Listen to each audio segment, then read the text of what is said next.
నమస్కారం NSTV news కి స్వాగతం. నా పేరు సంధ్య. ముందుగా వార్తల్లోని ముఖ్యాంశాలు. దేశ ప్రజల ప్రయోజనాలు, సమగ్ర అభివృద్ధి, భవిత కోసం టీడీపీ, జేడీయూ పార్టీలు, బీజేపీ, ఎన్డీఏ కూటమికి తక్షణమే మద్దతు ఉపసంహరించుకోవాలని అఖిల భారత తంజీం ఏ ఇన్సాఫ్ రాష్ట్ర అధ్యక్షుడు మునీర్ పటేల్, ఉపాధ్యక్షుడు ఎండీ అహ్మదా ఖాన్లు డిమాండ్ చేశారు. 10 ఏళ్ల మోదీ ప్రభుత్వ రాజ్యాంగాన్ని ధ్వంసం చేసి ప్రజాస్వామ్యాన్ని ఖూనీ చేసిందని విమర్శించారు.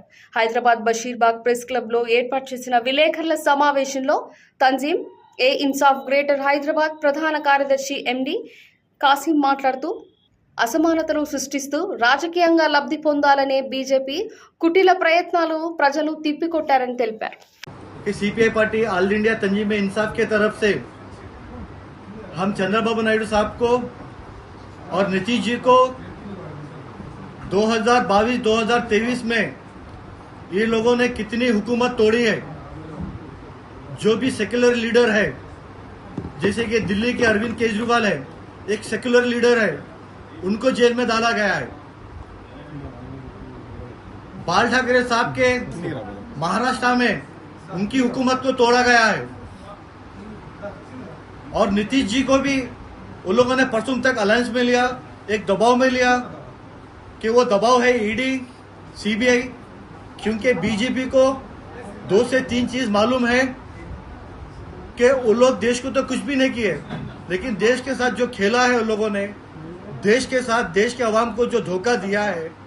क्योंकि आप 10 साल हुकूमत किए, 10 साल में ना आप हॉस्पिटल बनाए, ना एजुकेशन पे बात किए, ना बेरोजगारी पे बात किए, और महंगाई तो आसमान को छूम रही, गरीबी एकदम आसमान को छूम रही, और अडानी और मोदी जो है ना आसमान से ज्यादा ऊपर तक चले गए.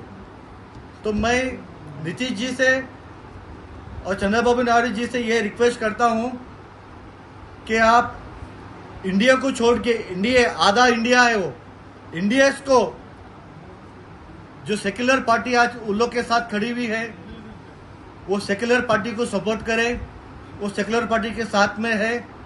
वो सेक्युलर पार्टी का आपको आज हिंदुस्तान में जरूरत है. भारत को चंद्रबाबू नायडू की जरूरत है, नीतीश जी की जरूरत है. अगर आप ये लोग के साथ, बीजेपी के साथ अलायंस में जाएंगे तो कल के दिन आपको फिर ये लोग बताएंगे कि ये लोगों ने महाराष्ट्र में कैसा हुकूमत तोड़े. शरद पवार एक सेक्युलर लीडर है. जो सेक्युलर हमारे सीएम है, इन लोग का काम है वहाँ उनके घर पे ईडी भी जाना, उनके घर पे रेड मारना, उनके घर पे सीबीआई भी जाना, क्योंकि सेक्युलर. ఓకే, ఈరోజు ఈ ప్రెస్ కాన్ఫరెన్స్ పెట్టడానికి మన ముఖ్యం ఏమంటే, మన భారతదేశంలో ఎన్డీఏ గవర్నమెంట్ మళ్ళా వచ్చేసింది.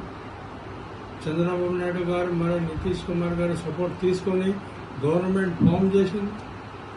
మేము చంద్రబాబు నాయుడు, నితీష్ గారితో ఒక రిక్వెస్ట్ చేస్తున్నాం, ఆల్ ఇండియా తంజీమ్ ఇన్సాఫ్ తరఫు నుంచి మీరు ఇండియా అలయన్స్ కి సపోర్ట్ చేయండి, భారతదేశానికి సపోర్ట్ చేయండి. ఎందుకంటే వీరు ఇండియా గవర్నమెంట్ ఇప్పటి వరకు చాలా మోసం చేసింది ప్రజలకి, పేదలకి, అందరికీ.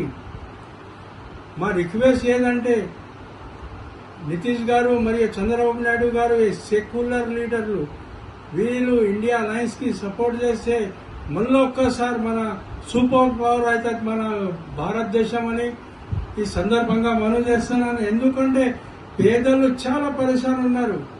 రేట్లు మీరు చూస్తున్నారు, పెట్రోల్ రేటు మరియు ఏ చూసినా కానీ పేదలకి ఏం తిండికి లేదు, ఉండడానికి ఇల్లు లేదు, ఏం లేదు.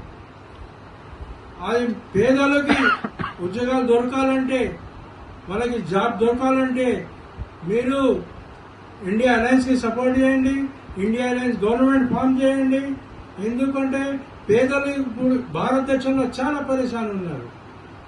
మా ఆల్ ఇండియా తంజీమ్ ఇన్సాఫ్ తరఫు నుంచి ఒక రిక్వెస్ట్ మన నితీష్ గారికి, చంద్రబాబు నాయుడు గారి, మీరు సెక్యులర్ లీడర్లు, మాజీలో కూడా మీరు చాలా పనిచేసినారు పేదల గురించి. రోటీ కపడా మకాన్ అని చంద్రబాబు నాయుడు గారు ఒక ఫస్ట్ క్లాస్ గవర్నమెంట్ నడిపించినారు ఆంధ్రప్రదేశ్ లో.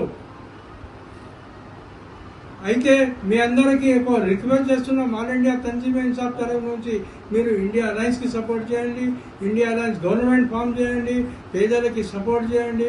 మళ్ళా ఒక అఖండ భారత్ మనకి కావాలంటే మీరు కంపల్సరీగా ఇండియా అలయన్స్ కి సపోర్ట్ చేయాలని మీ అందరికీ మనవి చేస్తున్నాను. Thank you very much.